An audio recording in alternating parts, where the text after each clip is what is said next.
Éternel notre Dieu, notre Sauveur, nous te sommes infiniment reconnaissants pour ce jour du sabbat que tu as mis à part et sanctifié depuis la création du monde. Nous te prions, Seigneur, de venir au secours de notre incrédulité, de venir au secours de notre âme, afin d'ouvrir notre intelligence pour la compréhension de ta parole. Et que cette parole porte du fruit, Seigneur, dans nos cœurs jusque dans la vie éternelle. Et qu'en sortant d'ici, Seigneur, nous puissions être zélés pour toi et pour l'évangile éternel. Ce sont les grâces que nous te demandons en Jésus. Amen. Je vous invite à prendre Apocalypse 3.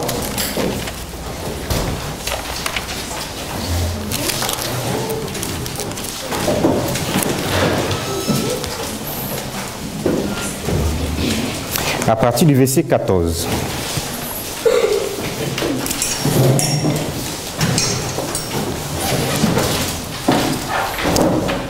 Écrit à l'ange de Laodicée, voici ce que dit l'Amen, le témoin fidèle et véritable, le prince de la création de Dieu.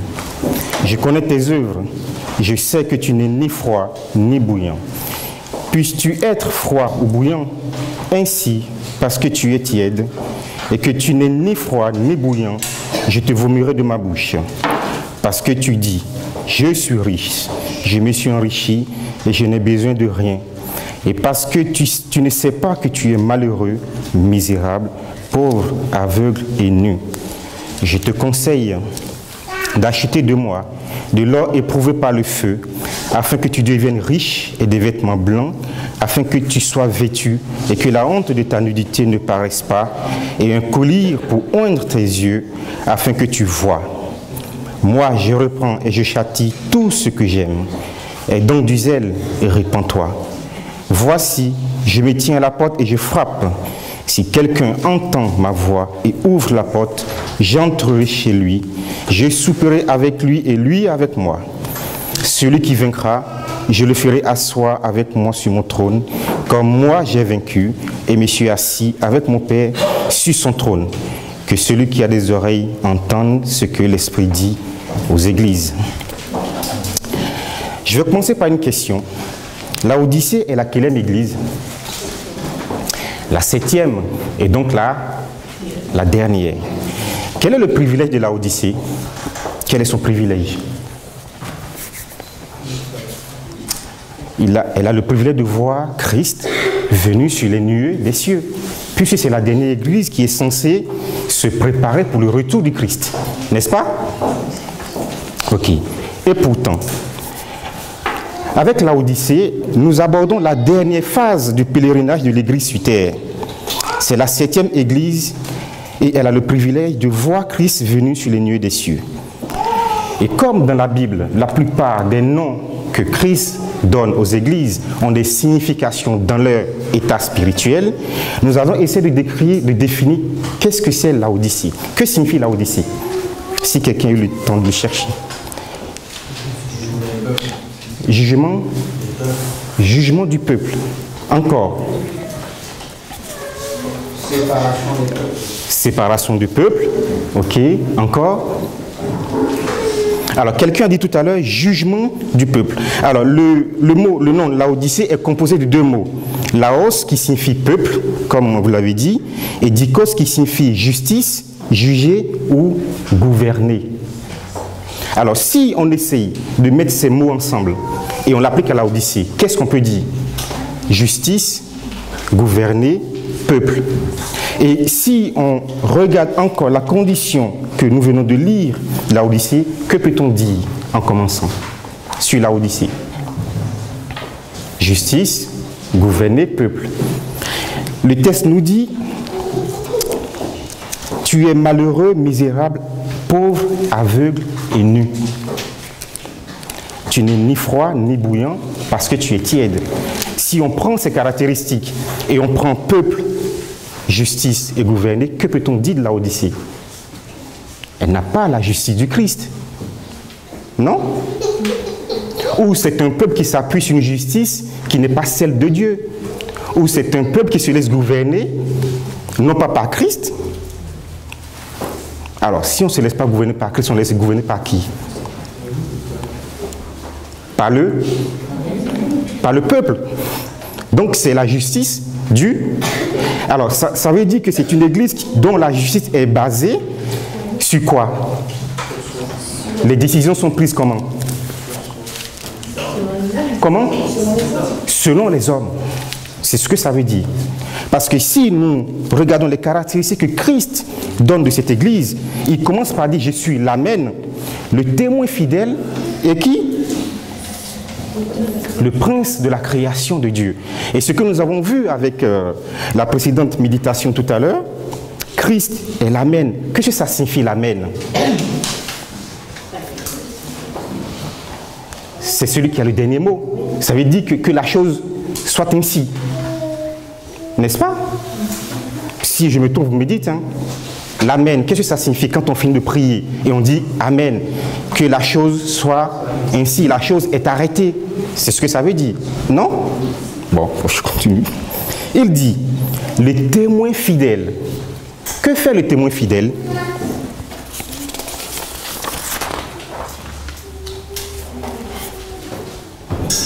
Prenez Apocalypse 19, le verset 11.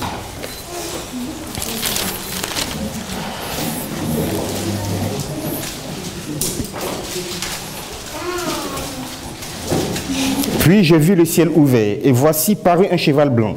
Celui qui le montait s'appelait fidèle et véritable.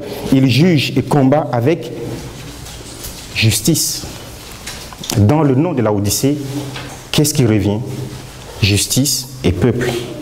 Okay. Ensuite, le prince de la création de Dieu. Qu'est-ce que ça veut dire, le prince de la création de Dieu? Que représente Christ pour nous? C'est l'image du Dieu vivant. C'est l'alpha et l'oméga. Si Christ se présente comme l'Amen, le témoin fidèle et véritable, et le prince de la création de Dieu, qu'est-ce que cela veut dire concrètement pour la Odyssée? Cette église de la fin des temps qui est censée se préparer pour le retour de Christ, dont il est tiède, malheureux, misérable, pauvre, aveugle et nu. Qu'est-ce que cela veut dire? Qu'est-ce que cela signifie quand Christ se présente comme l'Amen, le témoin fidèle, véritable et le prince de la création de Dieu? Qu'est-ce que cela signifie concrètement pour la Odyssée? Ne me laissez pas parler tout seul. Vous pouvez intervenir. Alors. Je vais vous aider. Comment? Alors, je vais vous aider. Quand vous parcourez la lettre aux églises, qu'est-ce que vous comprenez? Quel mot qui revient constamment quand vous parcourez la lettre aux églises? Regardez un petit peu au début. Qu'est-ce qui revient constamment? Je vais vous aider par la lettre à l'Odyssée. Il dit, écrit à l'an de la Odyssée, voici ce que dit l'Amen, le témoin fidèle et véritable. Je connais tes... Et encore, donc il dit, je connais tes œuvres. Regardez les autres lettres, les lettres précédentes aux autres églises. Je sais, je connais, je sais. Ces deux reviennent constamment. Qu'est-ce que cela veut dire? Que si ces deux thèmes reviennent constamment pour l'église, en particulier. Pardon?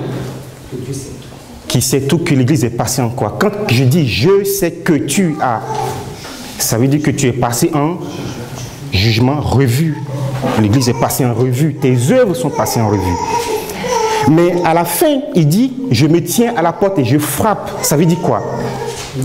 C'est le temps de, c'est pendant le temps de grâce que tes œuvres sont passées en revue. Donc, le conseil est donné à la fin pour faire quoi? Pour se préparer pour le retour du Christ. Donc, nous sommes dans le temps de grâce. Et on a parlé de juger justice. L'Odyssée se trouve sur la justice de... Sur quel jugement se trouve l'Odyssée, à votre avis? Le jugement commence par l'Église, mais avant? Par son sanctuaire, mais par les morts. Et après les vivants. Donc si l'Église de l'Odyssée se trouve à la dernière phase du pèlerinage de l'Église de Dieu sur terre, elle se trouve sur quel jugement? des vivants. C'est sur le jugement des vivants. Et donc, retenez bien, nous sommes dans un temps de grâce sur le jugement des vivants et l'Église est passée en revue. Donc, pendant ce temps de grâce, Dieu voit son Église comment? Comment? Tiède, ni froid, ni bouillant. Dans le témoignage pour l'Église, le volume 1, à la page 88, la sœur dit ceci. Le message de Laodicée s'applique au peuple de Dieu qui prétend croire à la vérité présente. Donc le message de Laodicée, ce n'est pas pour les gens qui sont dehors, c'est pour nous. Ce n'est pas pour le catholique qui a déjà... Vous savez ce que je pense? Ce n'est pas pour ces personnes-là, mais c'est pour moi qui crois avoir la vérité présente, qui suis tiède, qui ne suis ni froid ni bouillant. Elle dit, le seul espoir pour les Laodicéens se trouve dans une claire vision de leur état spirituel. Le seul espoir pour l'église de Laodicée se trouve dans une vision claire pour leur état spirituel. Une connaissance de la nature de leur maladie. Quelle est la maladie de Laodicée? Comment? L'orgueil. Je suis riche, je n'ai besoin de... c'est l'auto-exaltation.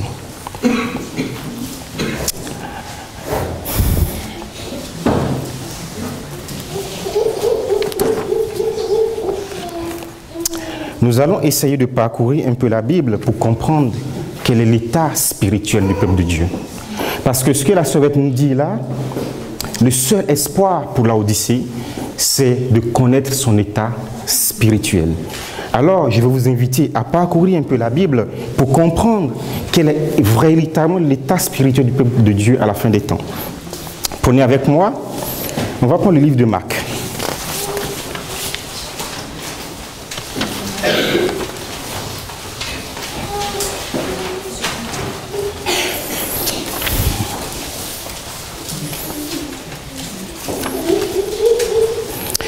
Marc 14, du verset 48 à 52. Marc 14, de 48 à 52.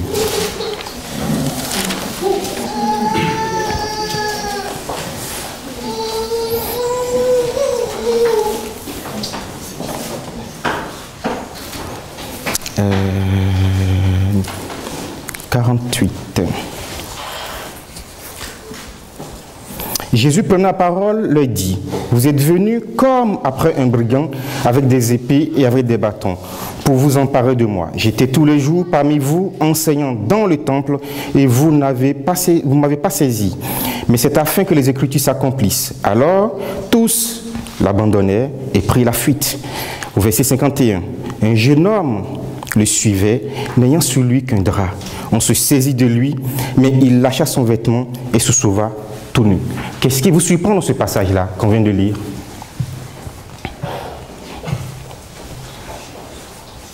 Les disciples ont tous fait quoi? Ils sont tous partis. Mais il y en a un qui suit. Est-ce que vous pensez que c'est par hasard qu'on rajoute le verset 51? Il suit comment Christ?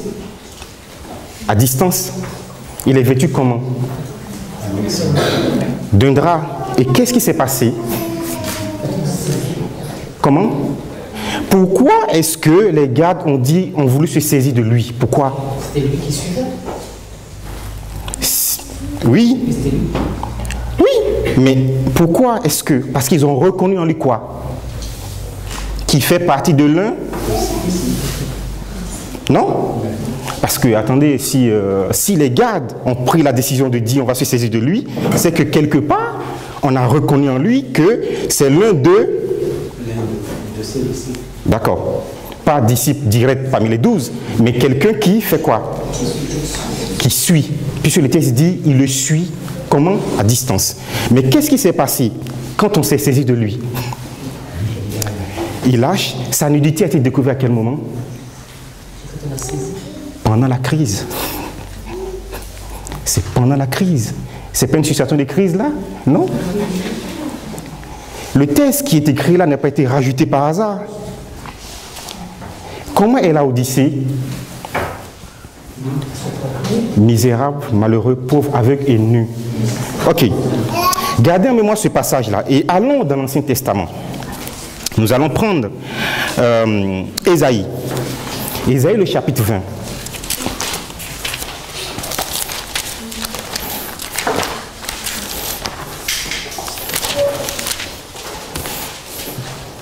Ésaïe, chapitre 20.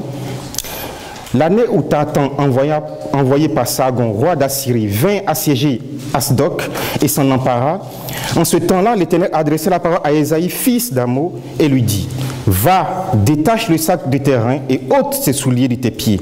Il fit ainsi, marcha nu et déchaussé. Et l'Éternel dit: de même que mon serviteur Ésaïe marcha nu et déchaussé, ce qui sera dans 3 ans, retenez bien, dans 3 ans, un signe et un présage pour l'Égypte et pour l'Éthiopie. De même, le roi d'Assyrie emmènera de l'Égypte et de l'Éthiopie les captifs et exilés, des jeunes hommes et des vieillards nus et déchaussés, et le dos découvert à la honte de l'Égypte. Alors on sera dans l'effroi et dans la confusion à cause de l'Éthiopie, et en qui l'on avait mis sa confiance, et de l'Égypte dont on se glorifiait. Qu'est-ce qui s'est passé ici? Dans juste ce passage. Qu'est-ce qui revient? C'est qui Ésaïe? C'est un prophète de Dieu. Donc dans ce passage, il devient acteur. C'est ça? C'est ce que Dieu demande. Il devient acteur. Qu'est-ce que Dieu demande de faire? De faire quoi? De marcher nu.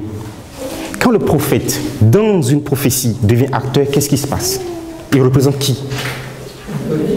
À la fin des temps. Mais pourquoi Dieu a dit à Isaïe de faire cela? En qui le peuple a mis sa confiance? Regardez les 2 noms pays qui reviennent. Égypte et qui? Éthiopie. Mais à quel moment ils ont mis leur confiance en Égypte et en Éthiopie? On est dans une situation de crise. Ils étaient comment? Assiégés. Donc ce message est pour qui encore? Pour Laodicée. Le jeune homme qu'on a vu dans Marc 14, c'est pour qui? C'est dans la crise que le jeune homme, on a découvert quoi? Sa nudité. Ésaïe, sa nudité a été découverte à quel moment? C'est pendant la crise, ils étaient assiégés. Et le peuple a mis sa confiance en qui? En Égypte et en Éthiopie, que représente l'Égypte à la fin des temps. Comment? Le monde? Ok, très bien. Retournons dans le livre d'Apocalypse 3. Ça nous fait 2 témoins pour tout ce qu'on vient de voir. Apocalypse 3. Le verset 15. Je connais tes œuvres, je sais que tu n'es ni froid ni bouillant. Puisses-tu être froid ou bouillant, ainsi parce que tu es tiède et que tu n'es ni froid ni bouillant, je te vomirai. Quand on n'est ni froid ni bouillant, qu'est-ce que ça veut dire? Comment? Qu'on est tiède, oui. Et quand on est tiède, ça veut dire que quoi? Qu'on ne prend pas parti, c'est le compromis, on a un pied là et c'est une situation de compromis. Ça veut dire que je suis à moitié dedans et à moitié dehors. Mais compromis avec qui? Avec le monde. Parce que si nous sommes censés être l'église de la fin des temps, se préparer pour le retour de Christ, le compromis qu'on fait, c'est avec quoi? Avec le monde. Et c'est le mélange de quoi? Quand on fait des compromis, ça veut dire quoi? Qu'on cède du terrain, en fait. À qui? On fait des alliances. Bon, j'ai pas envie de te fâcher, donc on va pas se fâcher l'un contre l'autre. Je te donne un petit peu, tu te donnes un peu. Il y a toujours des contreparties. Et malheureusement, c'est une église qui vit dans quoi? Dans l'apostasie. Non, c'est pas ce que Christ décrit là. Je connais tes œuvres, tu n'es ni froid ni bouillant. Parce que si cette église ne vivait pas dans l'apostasie, Christ n'aurait pas dit aie du zèle et repens-toi. C'est ce que Christ dit. Donc une église qui vit dans l'apostasie doit faire quoi? Exact. Notez bien, compromis. Donc ça veut dire ni tiède, ni froid, ni bouillant. Je suis un pied dedans et un pied dehors. Retournons dans l'Ancien Testament. Prenez 1 Roi 18, le verset 20 à 21. 1 Roi 18.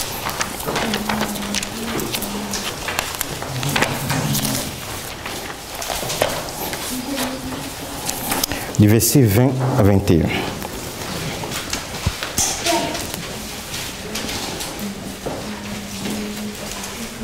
Akab envoya des messagers vers tous les enfants d'Israël et il assembla les prophètes à la montagne de Carmel.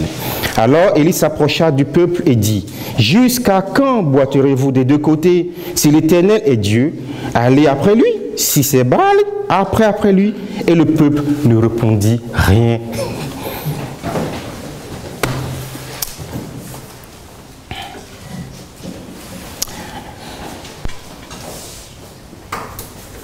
Que dit Élie?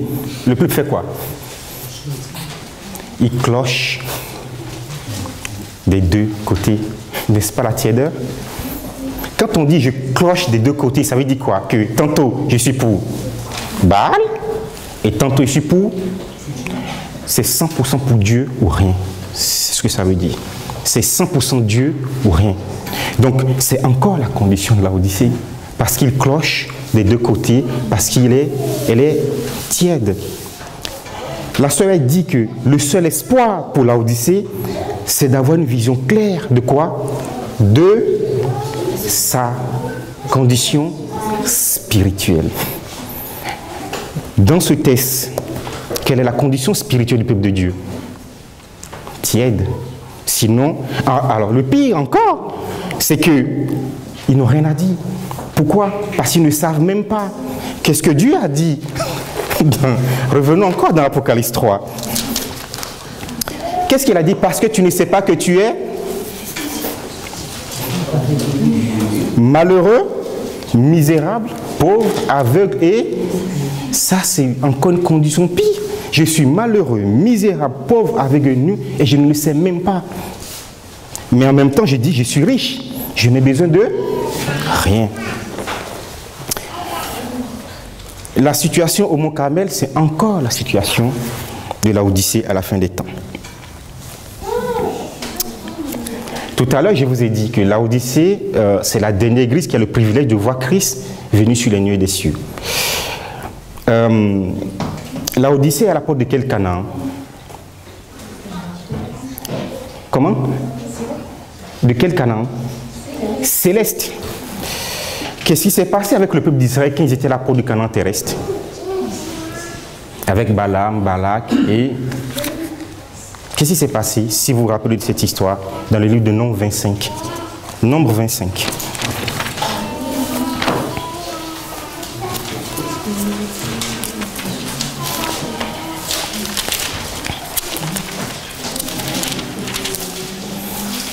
Nombre chapitre 25. Israël demeurait à Sittim et le peuple commença à se livrer à la débauche avec les filles de Moab. Elles invitaient le peuple au sacrifice de leur Dieu. Et le peuple mangea, se prosterna devant leur Dieu. Israël s'attacha à Baal-Péor et la colère de l'Éternel s'enflamma contre Israël. Ils étaient à la porte de quoi? De la Canaan terrestre. Et qu'est-ce qui s'est passé là? C'était l'apostasie générale. Qui dit apostasie générale dit défaillance spirituelle, mort spirituelle, et après, défaillance spirituelle, faillite spirituelle, c'est terminé. C'est terminé.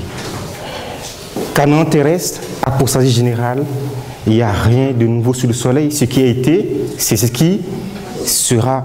Et si Laodicée se trouve à la porte de la Canaan céleste, nous allons vivre encore et encore les mêmes conditions qui sont décrites ici. C'est pour ça que Laodicée est misérable, malheureux, pauvre, avec eux nus, parce qu'il y a une défaillance spirituelle. C'est pour ça que la Soeur nous rappelle encore et encore que notre seul espoir, c'est d'étudier notre condition, la condition spirituelle. Et les différents passages que nous venons de prendre nous rappellent notre condition spirituelle. Allez-y, on retourne encore dans... Prenez Ésaïe 1. Ésaïe chapitre 1.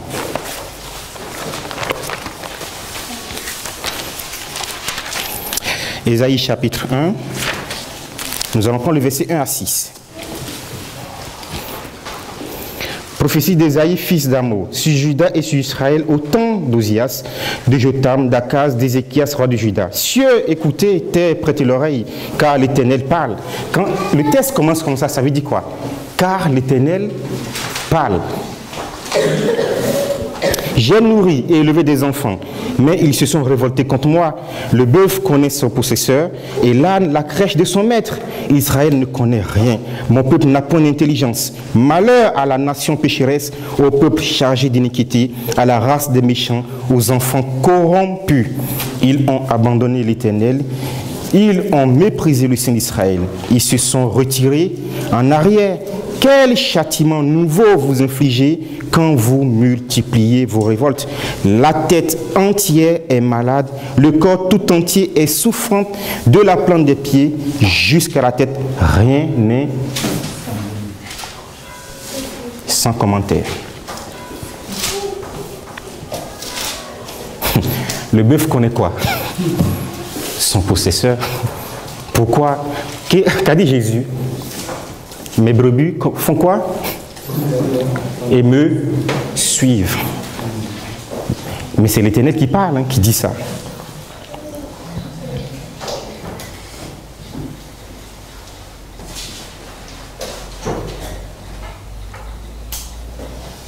Mon peuple n'a point d'intelligence, malheur à la nation pécheresse, au peuple chargé d'iniquité, à la race des méchants, aux enfants corrompus.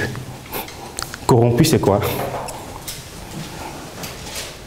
Corrompu. Quand vous êtes corrompu, enfin bon, pas vous, mais quand quelqu'un est corrompu, qu'est-ce qu'il fait? Qu'est-ce qu'il fait? La corruption, c'est quoi? Voilà, c'est que bon, mais la loi dit ça, mais pour t'arranger, ben, je pense que c'est ça. Hein. C'est quoi? C'est la justice du peuple. C'est ça, c'est ce que ça veut dire. Parce que si vous poursuivez le texte d'Ésaïe 1, on comprend pourquoi le peuple est descendu jusqu'aussi bas. C'est la justice du peuple. Et la Odyssée, c'est peuple, justice. Mais si Christ se tient à la porte et il frappe, ça veut dire qu'il n'est pas aux commandes. C'est ce que ça veut dire, non?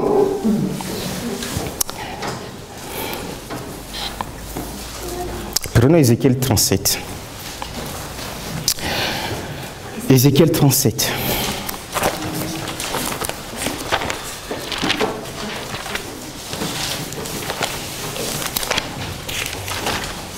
Jusque-là, on décrit notre état spirituel. Hein.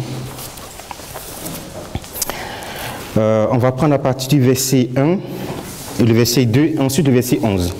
La main de l'Éternel fut sur moi, et l'Éternel me transporta par son esprit et me déposa dans le milieu d'une vallée remplie d'ossements desséchés. Jusqu'au verset 2 et le verset 11, il dit, et me dit, fils de l'homme, ces eaux, c'est toute la maison d'Israël. Une question que je vais poser encore. Excusez-moi si je vous pose autant de questions. Les eaux sont comment? Sont desséchées. Qu'est-ce que ça veut dire concrètement? Pardon? Qui ne bougent pas. Qui sont morts il y a très longtemps. N'est-ce pas? Les eaux sont desséchées. Donc ils sont morts il y a très très longtemps. Et il dit quoi, Éternel? C'est la maison d'Israël.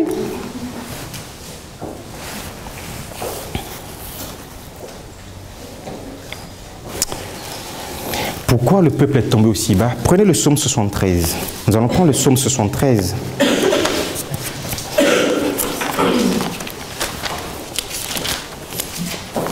Le psaume 73.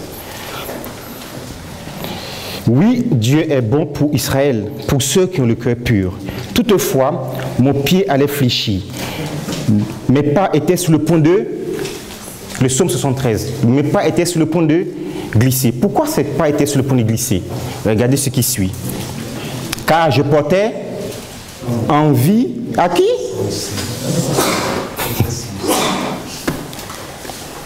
C'est ça qui nous met dans ces conditions. Parce que nous portons envie on a envie de faire comme les autres, n'est-ce pas? Ils sont plus... C'est plus vivant, c'est plus fashion, c'est plus moderne. On a envie de faire comme les autres. Donc, il dit, mes pieds étaient sur le point de glisser parce que je porte envie aux autres. Mais regardez ceci. Car je portais envie aux insensés. Alors, il dit quand même que c'est les insensés, hein, mais par contre, il a envie. Parce que c'est lui qui sait que ce sont les insensés. Rien ne les tourmente jusqu'à leur mort. Et leur corps est chargé d'embonpoint. Ils n'ont aucune part aux souffrances des humains. Ils ne sont point frappés comme le reste des hommes. Aussi, l'orgueil leur sert de collier. La violence est le vêtement qui les enveloppe. L'iniquité sort de leurs entrailles. Les pensées de leur cœur se font jour. Ils raillent et parlent méchamment d'opprimés. Ils profèrent des discours hautains. Ils élèvent leur bouche jusqu'aux cieux. Et leur langue se promène où? Sur la terre. Il y a des mots qui reviennent encore constamment ici dans ce psaume-là. Exaltation, l'auto-exaltation. Et leur langue se promène sur toute la terre. Voilà pourquoi, le verset 10, voilà pourquoi son peuple fait quoi?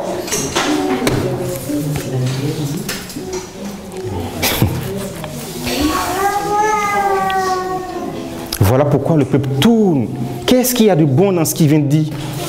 Pour que le peuple puisse tourner le regard vers... Il n'y a rien de bon, mais c'est lui-même qui le dit. Mais par contre, son pied est sur le point de glisser.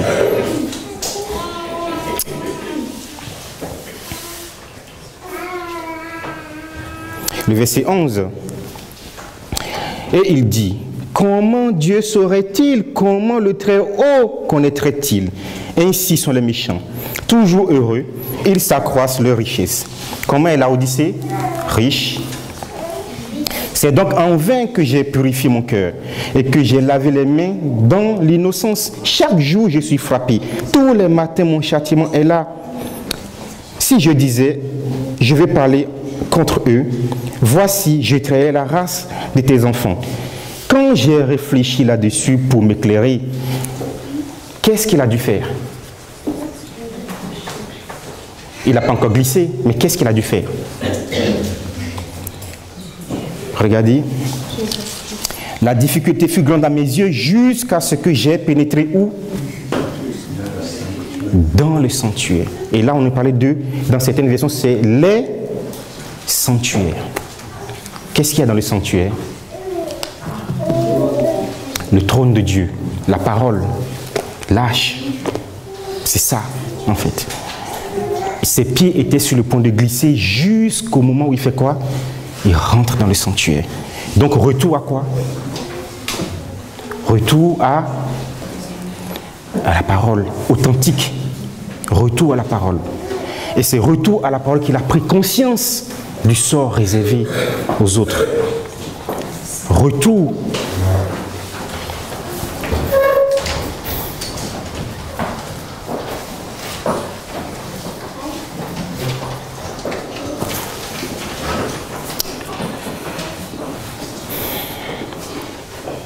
Toujours le verset 16, quand j'ai réfléchi là-dessus pour m'éclairer, la difficulté fut grande à mes yeux. Pourquoi la difficulté fut grande à ses yeux, à votre avis?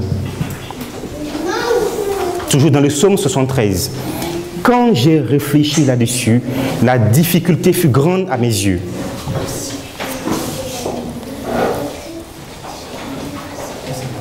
La science de l'évangile est comment? Que dit Paul? La science de l'évangile, c'est là. C'est la science des... C'est la science des sciences. Et sans l'Esprit de Dieu, il est impossible de comprendre la volonté de Dieu. Ce n'est pas possible. Parce que ses pieds étaient sur le point de glisser. Il a réfléchi là-dessus. Mais la difficulté fut grande jusqu'à ce qu'il rentre ou dans le sanctuaire et élever la parole de Dieu pour comprendre quoi? Quel est le sort réservé aux méchants. Et Paul dit que la science de l'évangile, c'est la science des sciences. Si Dieu ne m'instruit, il est impossible par ma propre de comprendre quelle est la volonté de Dieu. Nous sommes toujours en train d'étudier l'état spirituel de Laodicée. Donc il est rentré dans le sanctuaire pour retourner à l'étude. On va retourner à Ézéchiel 37. Reprenons Ézéchiel 37.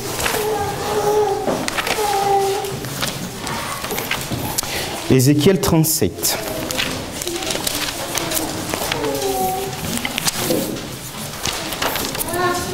la vallée d'ossements desséchés. Mort spirituelle, ces os sont morts il y a très très longtemps. Au verset 4, il me dit, fils de l'homme, prophétise sur ces eaux et dis-leur, ossements desséchés, écoutez la parole de l'Éternel. Ainsi parle le Seigneur l'Éternel sur ces eaux. Voici, je fais entrer en vous un esprit et vous vivrez. Je vous donnerai des nerfs, je ferai croître sur vous de chair et je vous couvrirai de peau. Je mettrai en vous un esprit et vous vivrez. Et vous saurez que je suis l'Éternel. Et vous saurez que je suis l'Éternel. Qu'a fait Ézéchiel, pardon? Qu'est-ce qu'il a fait? Il a parlé. Donc il a prophétisé. Dieu lui a dit, prophétise, fils de l'homme. Prophétise. Qu'est-ce que c'est la prophétie?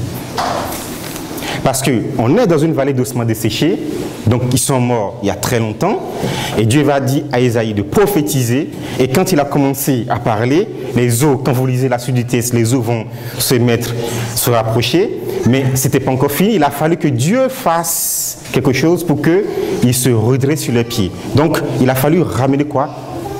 L'esprit. Ok, mais pourquoi Dieu dit à Ézéchiel, prophétise? Ésaïe a eu presque la même expérience que Jean, parce qu'il va faire quoi? Il va parler, mais avant, qu'est-ce qu'on a dit par rapport au rouleau? Il va manger. Et quand on mange, c'est quoi? On a une expérience. Qui est quoi? Qui est l'expérience du peuple de Dieu. Avons-nous négligé la prophétie? Le livre de l'Apocalypse est trop difficile, il y a trop de bêtes. Le livre de Daniel est trop non, c'est trop difficile, il y a trop de bêtes. Oh, mais il y a trop de calculs. Ah, mais non, c'est que les jeunes qui comprennent, mais les vieux ne comprennent pas. C'est pas possible. Mais non, la Soeur nous dit qu'il y a 2 livres qu'on ne doit jamais négliger, c'est lesquels? Daniel et, nous l'avons vu largement ce matin. Prenez avec moi le livre de Pierre pour comprendre quelque chose. Vous allez comprendre pourquoi est-ce que nous devons retourner à l'étude. Et c'est ce que Dieu demande de son peuple. Prenez 1 Pierre 1 verset... non, alors c'est le... Ça doit être 2... Ah, attendez, j'arrive. C'est 2 Pierre 1, 19, je crois. 2 Pierre 1, 19.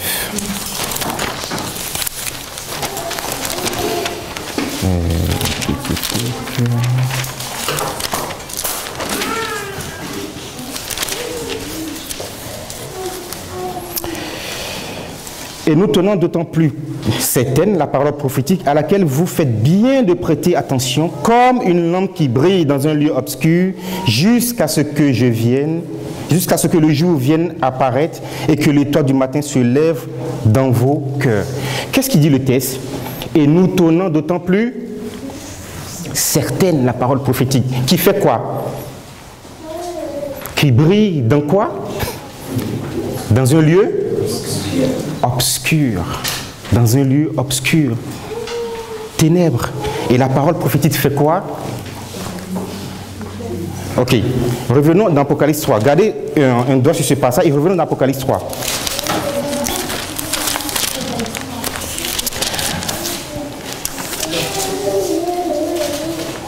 À partir du verset 18. Je te conseille d'acheter de moi de l'or éprouvé par le feu, afin que tu deviennes riche, et des vêtements blancs, afin que tu sois vêtu, et que la honte de ta nudité ne paraisse pas, et un collier pour oindre les yeux.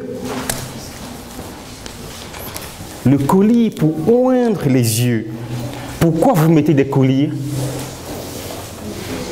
Pourquoi est-ce qu'on met des colliers?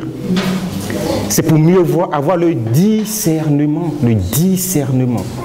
Que dit ce passage de 2 Pierre 1? Que fait la prophétie? Elle fait quoi? Elle brille dans quoi? Dans un lieu obscur.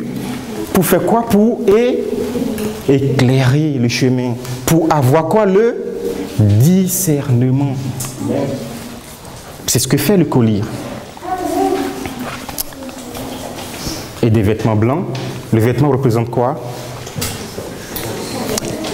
Le caractère, donc la justice de Dieu. Alors, Laodicée, qu'est-ce que ça veut dire? On l'a dit tout à l'heure, c'était la justice du peuple parce qu'il n'était pas dirigé par Dieu. Et donc, Dieu demande quoi? De revenir.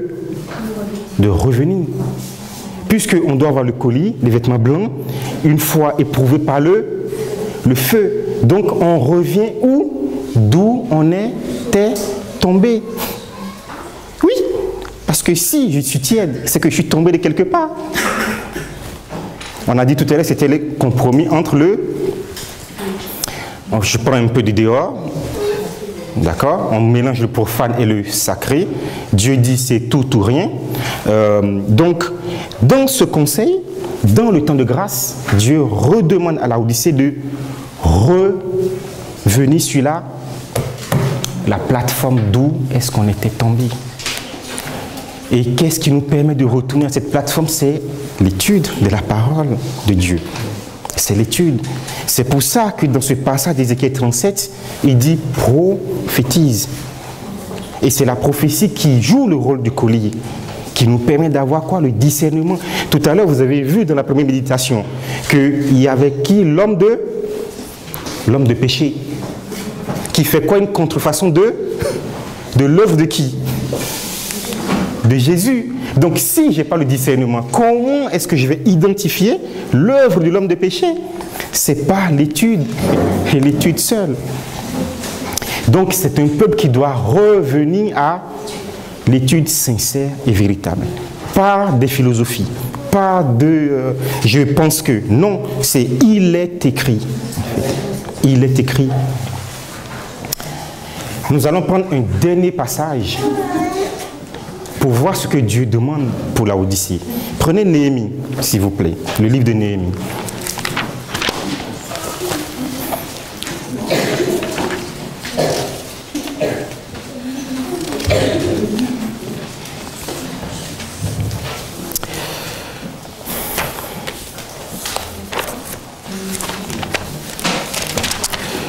Dans ce passage, le peuple vient de rentrer des 70 années de captivité. Donc Dieu va demander à... Qu'est-ce que Dieu demande à Néhémie et à Esdras dans le livre de Néhémie, à partir du chapitre 8. Nous prenons Néhémie chapitre 8. Qu'est-ce que Dieu demande au peuple? Il vient de rentrer des 70 années de captivité. De rebâtir les fondements. De rebâtir les fondements. On vient de sortir de 70 années de captivité, de ténèbres, et Dieu demande au peuple de rebâtir les fondements solides. C'est ce que Dieu demande au peuple. Donc, on reste dans le livre de Néhémie, le chapitre 8. Alors, nous allons lire de 1 à 8. Alors, tout le peuple s'assembla comme un seul homme. Tout le peuple s'assembla comme un seul homme sur la place qui est devant la porte des eaux. Il dit à Esdras et à le scribe d'apporter quoi? Le livre. Pas de philosophie, pas de livre écrit par X, Y. D'apporter quoi? Donc il n'y en avait qu'un seul. Le livre de la loi de Moïse prescrit par l'Éternel à Israël. Et le sacrificateur Esdras a porté la loi devant l'assemblée composée d'hommes et de femmes et de tous ceux qui étaient capables d'entendre. Ça veut dire qu'il y avait des gens qui étaient toujours comme encore. Il dit tous ceux qui étaient capables. Pourquoi il dit capables d'entendre? C'est pas un piège. Oui. Les animaux aussi? Non, pas les animaux, là c'est les hommes, on parle des hommes là. On parle de femmes, enfants et les hommes. Et tous ceux qui étaient capables d'entendre. Quand vous entendez, c'est quoi? Comment? On est attentif et concentré sur ce qui est dit. On n'est pas distrait. On était capable d'entendre. Si vous êtes capable d'entendre, c'est qu'au préalable, vous avez fait quoi? Comment? On a pris des dispositions. Oui, parce que si vous êtes déplacé jusqu'ici, c'est parce que vous avez pris des dispositions pour venir jusque-là et entendre. C'est ça ce que ça veut dire. Donc, il y a eu un travail au préalable, en fait. Il dit, tous ceux qui sont capables d'entendre. C'était le premier jour du 7e mois. Esdras lut le livre depuis le matin jusqu'au milieu de la... Nous sommes capables de faire ça? Sommes-nous capables de faire ça? Comment? Si on veut. Sur la place qui était devant la porte des eaux, en présence des hommes et des femmes et de ceux qui étaient encore capables d'entendre. Tout le peuple fut attentif à la lecture du livre de la loi.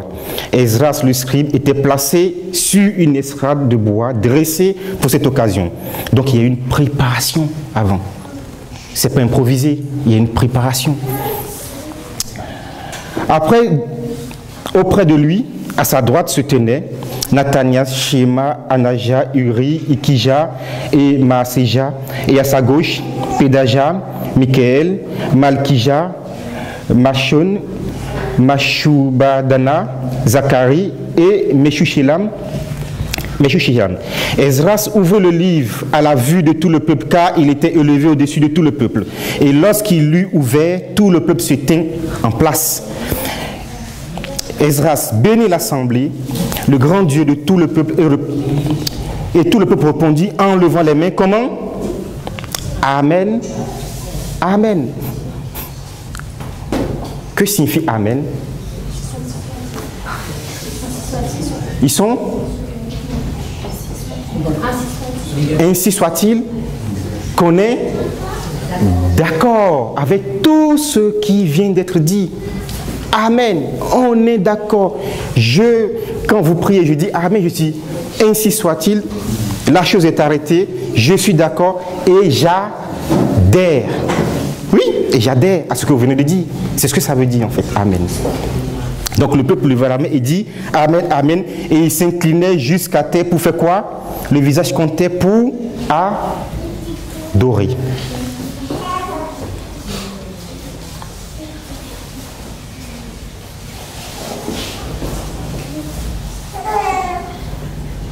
Le verset 8, il lisait distinctement dans le livre de la loi de Dieu. Et il en donnait quoi? Il en donnait le sens.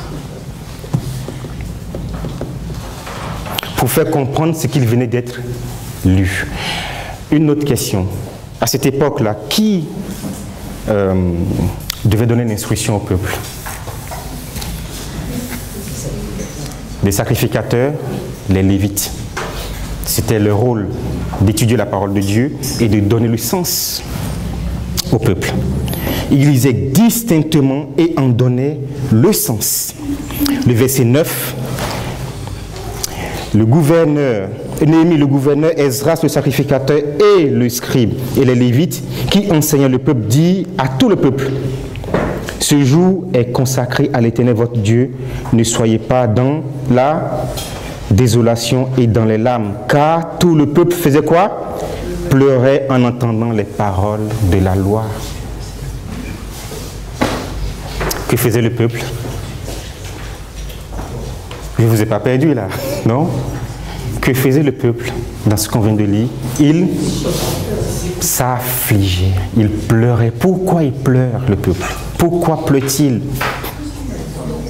Parce que ce qui vient d'être lu fait quoi? La parole fait quoi? Qu'est-ce qu'elle dit de Laodicée? Je suis riche, je suis. Ok. Quand vous pleurez, vous faites quoi? La parole a produit quoi? Je suis.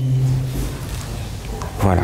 Ce qui vient d'être dit, il y a une conviction que je me croyais là, mais je ne savais pas que depuis longtemps, j'étais complètement au-dessous. Donc cette parole produit dans ces personnes quoi? qu'est-ce qu'elle a produit? Un changement.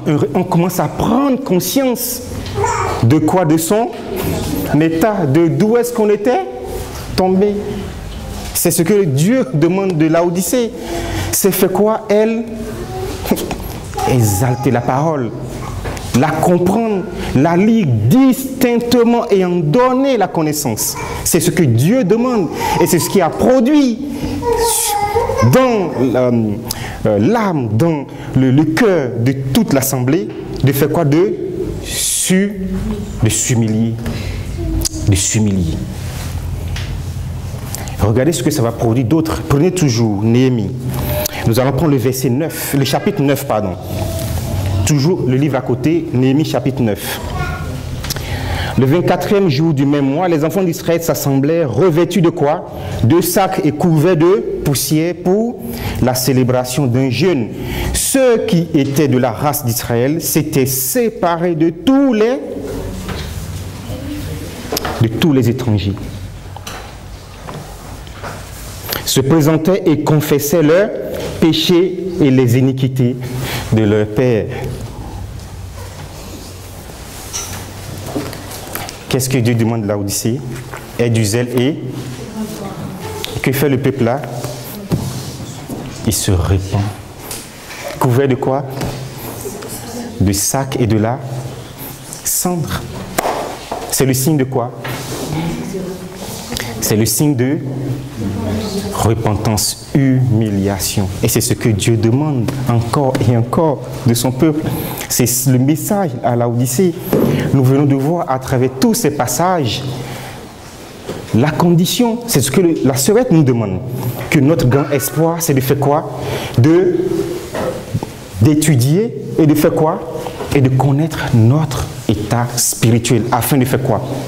De sortir de cet état de tiédeur. C'est pour ça que Christ dit, aie du zèle et répands-toi. Le livre de Néhémie nous raconte quoi? Une réforme, un réveil. On rebâtit les murs de Jérusalem, on exalte la parole. C'est ça que Dieu demande, de revenir à l'étude authentique de la parole de Dieu. Nous allons prendre un dernier texte pour finir, c'est le psaume 119. Quelques versets, juste quelques versets, et nous allons finir avec ça. Le psaume 119.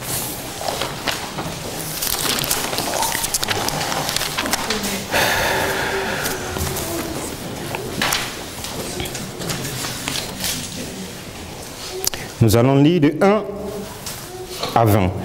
Et un dernier texte, ce sera Jérémie, c'est de Jérémie 6, le verset 16. Alors, le psaume 119. Heureux ceux qui sont intègres dans leur voie, qui marchent selon quoi? La loi de l'Éternel. Heureux ceux qui gardent ses préceptes et qui le cherchent de tout leur cœur, qui ne commettent point d'iniquité et qui marchent dans ses voies. Tu apprécies tes ordonnances pour qu'on les observe avec soin. Puissent mes actions être bien réglées, afin que je garde tes statuts. Alors je ne rougirai point à la vue de quoi? De tes commandements. À quel moment vous rougissez? À quel moment on rougit? Quand on a honte? Quand on est en porte-à-faux avec la parole. Non? Ok.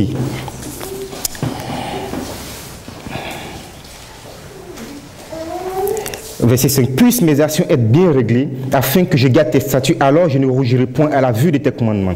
Je te louerai dans la droiture de mon cœur, en apprenant les lois de ta justice. Je vais garder tes statuts, ne m'abandonne pas entièrement. Comment le jeune homme rendra-t-il pur son sentier?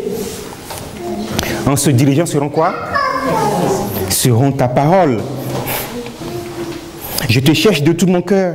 Ne me laisse pas égarer loin. À quel moment vous vous égarez? Quand on cherche quoi? À faire sa propre justice. Non? Bon. Alors, le verset 11. Et là, c'est la crème des crèmes. Je sais ta parole dans mon cœur afin de ne pas pécher contre toi. Je sais ta parole dans mon cœur afin de ne pas pécher contre toi. Quelle parole? Il est écrit, tu ne feras pas ci, tu ne feras pas ça. C'est ça que j'essaie dans mon cœur, afin de ne pas pécher contre toi. Béni soit l'Éternel, enseigne-moi tes statuts, de mes lèvres je mets toutes les sentences de ta bouche. Je me réjouis en suivant tes préceptes, comme si je possédais tous les trésors. Laodicée possède quoi? Je suis riche alors que je suis pauvre. On continue. Je médite tes ordonnances, j'ai tes sentiers sous mes yeux. Ah, j'ai tes sentiers sous mes yeux, ça veut dire que j'ai quoi? Laodicée, qu'est-ce qu'il doit acheter? En troisième position, le collier. Ok. Je fais mes délices, tes statuts, je n'oublie point ta parole. Fais du bien à ton serviteur pour que je vive et que j'observe ta parole. Ouvre mes yeux pour que je contemple les merveilles de ta loi. Ouvre mes yeux pour que je contemple les merveilles de ta loi. Alors, je suis un étranger sur la terre, ne me cache pas tes commandements. Laodicée est la dernière église en pèlerinage sur terre. Et il dit, je suis quoi? Un étranger sur la terre. Notre objectif, c'est la Canaan céleste. Et nous devons revenir à l'étude pour comprendre ce que Dieu demande de nous. Jérémie 6, le verset 16, pour vous, et ce sera pour la fin, après nous prierons. Jérémie 6, le verset 16.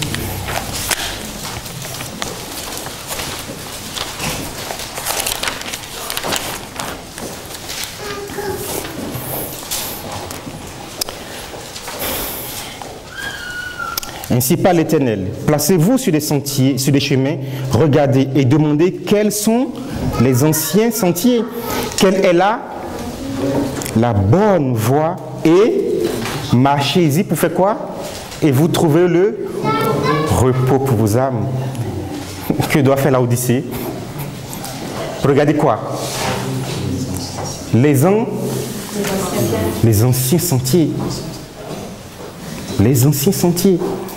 Et quelle est la bonne voie et marchez-y pour avoir le repos pour nos âmes. Je ne sais pas si c'est Pierre ou Paul qui le dit, ces choses leur sont arrivées pour faire quoi? Pour nous servir d'exemple à nous qui sommes arrivés à la fin des temps. Donc, on doit faire quoi encore? Retourner pour voir les anciens sentiers. Jésus, sur le chemin d'Emmaüs, qu'est-ce qu'il a fait? Il a repris encore et encore. Donc, il faut que Laodicée fasse quoi? Retourner encore et encore sur les anciens sentiers. Que Dieu nous bénisse et que ces paroles portent du fruit dans nos cœurs et qu'en sortant d'ici, que comme Néhémie, Esdras et le peuple, nous puissions nous humilier, couverts du sac et de la cendre, parce qu'il y aura un reste. Et c'est ce reste qui est chargé de faire cette œuvre, d'amener le peuple à la repentance, afin que l'Église, à la fin des temps, soit comment? Sainte, glorieuse, sans tache, ni rien de répréhensible. Que Dieu vous bénisse. Prions.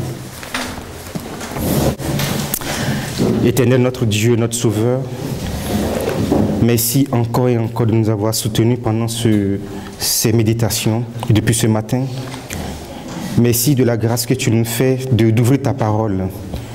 Merci, Seigneur, d'accompagner chacun de nous ici, prosterné devant toi à cet instant, à retourner à l'étude authentique de ta parole. Et que le Saint-Esprit, Seigneur, à l'image de ce que nous venons de voir dans Ézéchiel et dans ces différents passages, puisse agir en nous, ouvrir nos yeux, ouvrir notre cœur, Seigneur, afin que nous puissions, Seigneur, serrer ta parole dans notre cœur afin de ne pas pécher contre toi.